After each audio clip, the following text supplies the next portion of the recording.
What if I told you that everything you think you know about love, success, and happiness is actually the source of your deepest suffering? That the very things you are fighting so hard to get or keep are the chains binding you to a life of anxiety, frustration, and disappointment.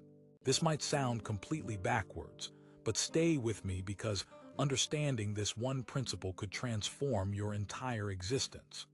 The Buddha said that attachment is the root of all suffering, and 2,500 years later, modern psychology is proving him right. But here is what most people miss about this teaching. It is not telling you to stop caring or to become cold and indifferent. It is revealing something much more profound about the nature of human happiness and how we can actually achieve the peace and contentment we are desperately seeking. Let me paint a picture for you. Imagine you are holding a beautiful butterfly in your cupped hands. The tighter you squeeze your hands together trying to keep it safe, the more likely you are to crush it.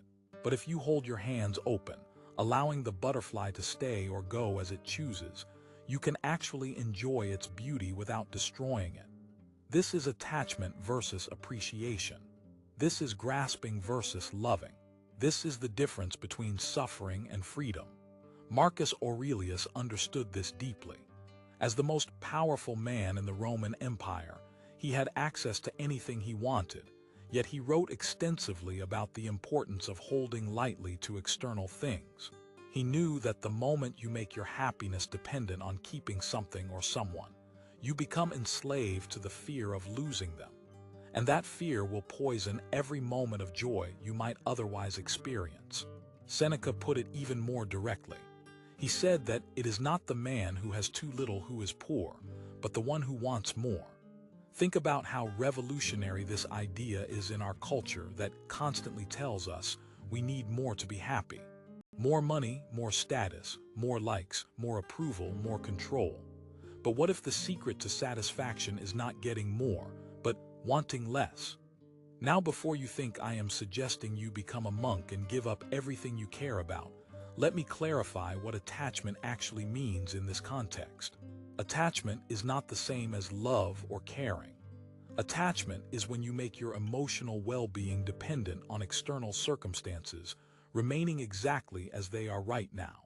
It is when you say things like, "I cannot be happy unless this person stays with me," or "I will be devastated if this opportunity does not work out," or "My life will be ruined if I lose this job."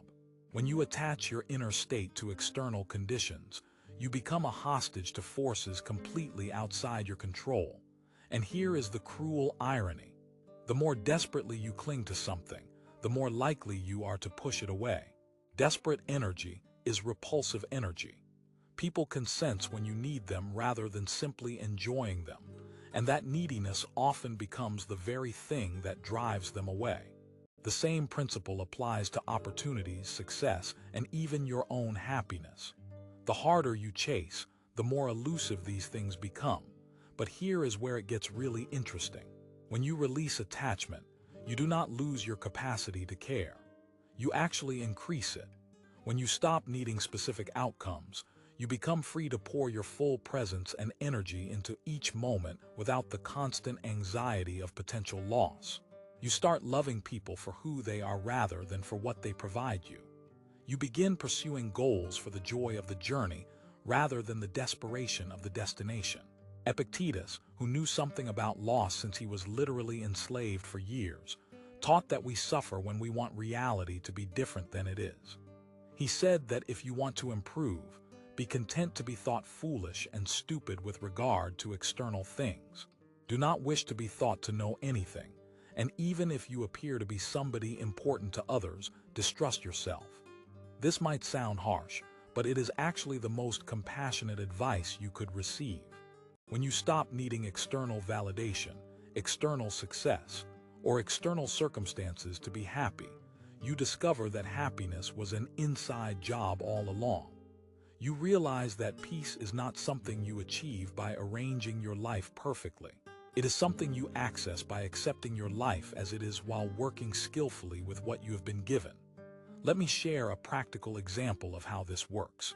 Imagine you are in a relationship and you are constantly worried about whether your partner truly loves you, whether they might leave you, whether they are thinking about someone else. This attachment to securing their love actually makes you less lovable. You become clingy, suspicious, and controlling.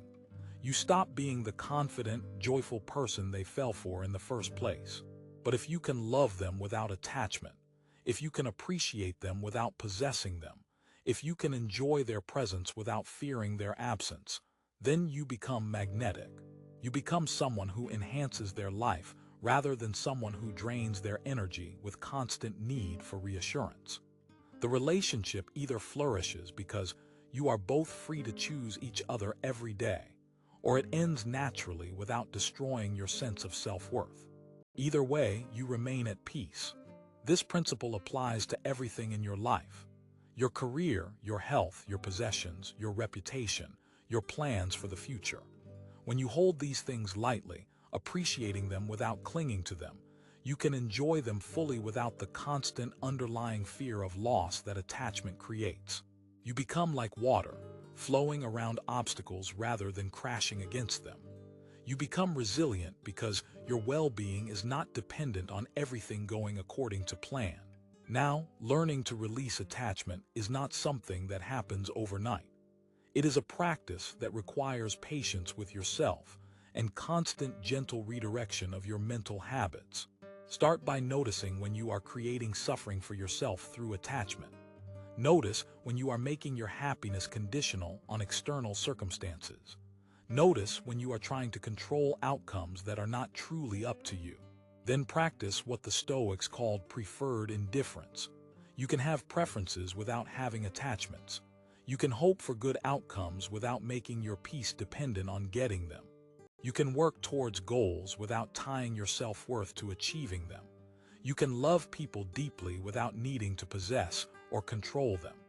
The freedom that comes from releasing attachment is not the freedom to get everything you want. It is the freedom to be at peace regardless of what you get. It is the liberation that comes from realizing that everything you truly need for happiness already exists within you. It was never dependent on external circumstances in the first place. The Buddha was right. Attachment is the root of suffering. But the beautiful thing about roots is that once you identify them, you can choose to plant something different. You can choose to cultivate